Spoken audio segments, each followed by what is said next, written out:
And the war over national flood assistance has ramped up, with Canberra claiming all the Premier has to do is pick up the phone and the money will start flowing.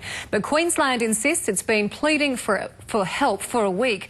Lexi Hamilton-Smith has been following this story. And Lexi, what is going on?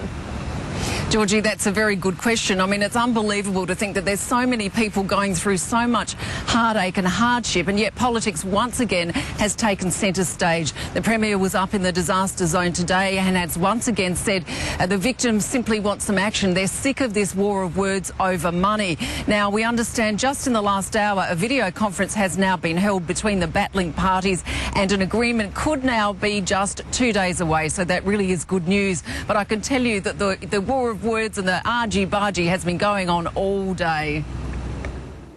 The Premier was in Gladstone number crunching the cost of flood damage and fuming about Joe Ludwig's antics on radio. What I do need is Premier Newman to pick up the phone. The Treasurer of the State has been talking to him every day about the need to get money to Queensland. They can text me, they can email me, they can phone me.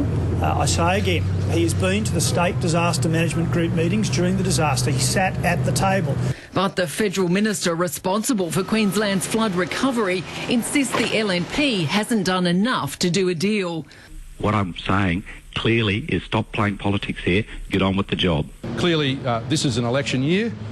Even though the election campaign supposedly hasn't started yet, I think everyone understands what's going on. The war of words is over a national partnership agreement to allow a fresh deal to help flood victims get back on their feet. Things like payments to individuals for personal hardship.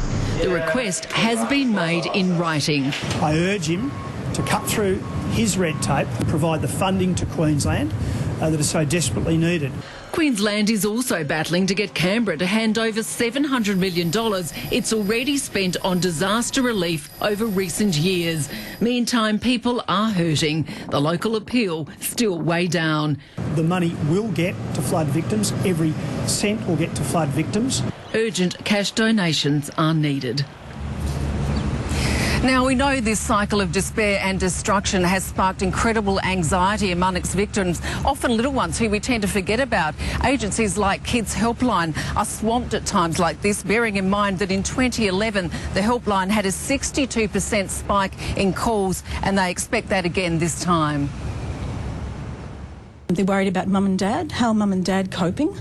They worry about whether there's enough money to fix up the house. They worry about where they're going to sleep at night. Now all their bed's gone, and sometimes the littlies and the toys have gone. Sometimes I get children who are quite angry about their situation and the huge adjustment that they have to go through with their life.